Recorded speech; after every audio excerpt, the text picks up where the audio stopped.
네, 이번 강의가 JSP 파일 업로드 강의의 마지막 강의입니다. 이번 시간에 해볼 거는 다중 파일 업로드 구현인데요. 지난 시간까지 해서 파일을 다운로드한 횟수까지 저장을 해보았는데 이제 이번 시간까지 해서 사용자가 한 번에 여러 개의 파일을 업로드할 수 있도록 이러한 다중 파일 업로드 기능을 한번 구현해 보도록 할게요. 이제 이를 위해서는 몇 가지 작업만 처리해주면 되는데요. 먼저 이 파일 업로드 페이지를 수정해줘야 됩니다. 인덱스 페이지로 간 다음에 이제 여기에서 업로드하는 양식을 조금 수정해주는 건데요. 한번 파일이 3개까지만 업로드할 수 있도록 만들어줄게요. 다만 이때 이 파일의 네임들은 각기 다르게 설정을 해야지 서버 쪽에서는 어떠한 파일이 전달이 되었는지 3개의 파일을 구분해서 파악할 수가 있어요. 이제 다음으로 할 거는 파일 업로드 처리 페이지 또한 마찬가지로 수정을 해줘야 되는데요. 이 업로드 액션 페이지로 이동하신 다음에 이제 이 부분에 어떠한 내용을 추가해주면 됩니다. 자, 보시면은 enumeration file names라는 걸 넣어주는데요. 이 enumeration 같은 경우는 마치 포문과 같은 형식으로 사용한다고 보시면 돼요. 여러 개의 파일 데이터가 있을 때 그런 파일 데이터를 한 개씩 분석하기 위한 목적으로 사용을 하고요. 이렇게 모든 파일을 다 받아온 이후에 그걸 한 개씩 확인해서 처리를 해주는 거죠. enumeration 같은 경우는 자바 util 패키지에 존재하고요. 사용할 수가 있고 이제 이후에 while문을 이용해서 파일을 하나씩 확인할 수가 있어요. 이렇게 파일에 존재하는 한 계속해서 한 개씩 반복적으로 찾을 수 있도록 만들어주는 거죠. 이제 이 부분은 그대로 이 위쪽에 올려주시면 되고요. 지금은 이제 파일 데이터가 여러 개이기 때문에 이렇게 파라미터라는 이름의 변수를 만들어줘서 처리를 해줘야 돼요. 이렇게 한 개씩 파일 네임즈에서 파일 정보를 받아와서 이제 이 파라미터 값을 여기 매개 변수로 넣어주는 거죠. 이제 이렇게 해주시고 파일 네임이 널 값인 경우에는 continue를 해서 즉 사용자가 만약에 이 파일 업로드 양식에서 이 1번과 3번에다가 파일을 업로드를 했다면 이 2번 같은 경우는 널 값으로 들어오기 때문에 처리가 되지 않도록 이렇게 널 값인 경우는 continue를 넣어주는 거죠. 이제 이렇게 해줌으로써 성공적으로 모든 파일들을 다 업로드하고 처리할 수 있게 되었습니다.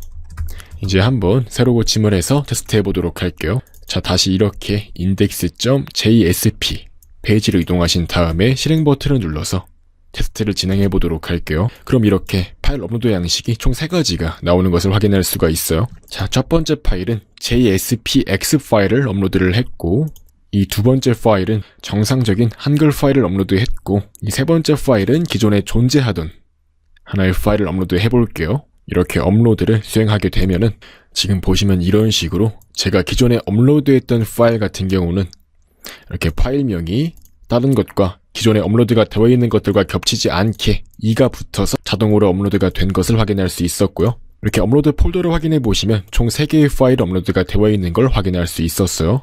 그리고 이제 이렇게 새롭게 업로드한 파일 같은 경우는 겹치는 파일명이 없기 때문에 성공적으로 업로드가 된 것을 확인할 수 있었고요. JSPX 파일은 업로드할 수 없는 확장자이기 때문에 성공적으로 업로드가 이루어지지 않은 것을 알 수 있었습니다. 이렇게 데이터베이스에서 select from file을 입력해서 모든 파일 데이터를 확인해 보시면은 이런 식으로 총 4개의 파일이 업로드가 되어 있는 것을 확인할 수 있어요. 이 2개 같은 경우는 이전 시간까지 업로드했던 것들이고요. 이렇게 새롭게 2가지가 추가가 된 것을 확인할 수 있었습니다. 이렇게 성공적으로 파일 업로드가 수행이 된 것을 확인할 수 있었고요. 다만 지금 이제 여기에서 실제로 업로드된 파일을 보시면은 이렇게 JSPX 파일이 업로드된 것을 확인할 수가 있어요. 이건 이제 분명 업로드할 수 없는 확장자라고 출력이 되어 있는 것을 확인할 수 있는데 왜 실제로는 이렇게 업로드가 되어 있냐면요. 이제 이거는 슬래시 처리를 해주지 않았기 때문이에요.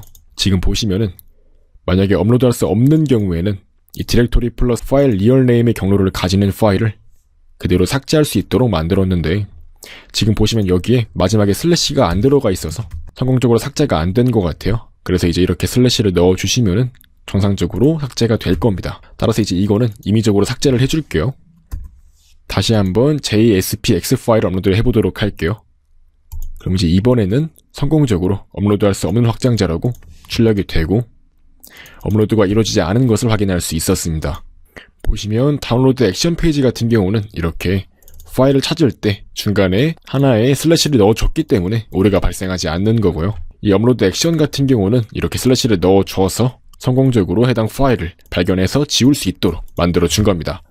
이제 이렇게 해서 성공적으로 모든 기능들이 다 구현이 된 거고요. 다시 한번 마지막으로 테스트를 해서 확인해 보도록 할게요. 이번엔 이렇게 첫 번째는 건너뛰고 두세 번째에만 데이터를 넣어보도록 하겠습니다. 이제 여기에는 성공적으로 처리할 수 있는 한글 파일을 업로드 할 거고요. 이 세 번째 같은 경우는 업로드할 수 없는 양식인 png 파일을 업로드 해보도록 하겠습니다. 이렇게 업로드를 수행하게 되면은 이렇게 업로드할 수 없는 파일 같은 경우는 업로드할 수 없는 파일이라고 출력이 되고요. 이제 업로드 된 거 한 파일을 보시면 이렇게 기존에 있는 파일명과 동일하기 때문에 뒤에 1이라는 값을 붙여서 업로드가 된 것을 확인할 수 있고요. 실제 파일명은 이런 식으로 데이터베이스에 기록이 된 것을 확인할 수 있었습니다. 마찬가지로 데이터베이스에서 select from 파일을 해서 확인해 보시면은 이렇게 성공적으로 모든 파일들이 다 처리가 되는 것을 확인할 수 있고, 이제 다운로드 페이지로 이동하신 다음에 특정한 파일을 한번 다운로드 해보도록 할게요. 다운로드를 실행하시게 되면은 이렇게 새로 고침을 했을 때 성공적으로 다운로드 횟수가 증가한 것을 확인할 수 있었고, 데이터베이스 또한 마찬가지로 다운로드 카운트가 1 증가한 형태로 기록이 된 것을 확인할 수 있었습니다. 이렇게 성공적으로 데이터베이스 및 JSP 파일 안에서도 다 처리가 된 것을 확인할 수 있었고요. 이번 시간까지 해서 이렇게 다중 파일 업로드 기능까지 구현해보는 시간을 가졌고요. 이제 남은 도전 과제라고 한다면 이런 것들이 있는데요. 이제 사용자가 업로드하고자 하는 파일의 개수를 정할 수 있도록 개발하고 싶다면 이제 여기에선 자바스크립트 기능까지 삽입을 해줘야 돼요. 지금 우리는 클라이언트 측면, 즉 자바스크립트를 적용하지 않고 클라이언트 측면에서는 그냥 3개까지만 업로드할 수 있도록 만들어 놓았는데요. 즉 이제 우리는 서버 사이드에서만 작업을 한 거고, 실제로 만약에 사용자가 업로드하고자 하는 파일의 개수를 정할 수 있도록 하고 싶다면 이 자바스크립트를 이용해서 버튼을 누르면 파일을 추가할 수 있도록 그런 식으로 개발을 해야겠죠. 네, 그래서 이렇게 이번 강의를 통해서 배운 내용을 정리하자면 JSP 파일 업로드의 기본적인 기능을 먼저 구현하는 시간을 가졌고요. 이렇게 데이터베이스를 구축하고 파일 업로드 및 다운로드까지 거쳐서 보안 코딩까지 개발해보는 시간을 가졌고, 그리고 심화 기능으로는 다운로드한 횟수를 저장하도록 하고, 마지막으로 사용자가 여러 개의 파일을 전송할 수 있도록 하는 다중 파일 업로드 기능까지 구현해보는 시간을 가졌습니다. 네, 이번 시간까지 해서 JSP 파일 업로드 기능 구현 강의를 마치도록 하겠습니다.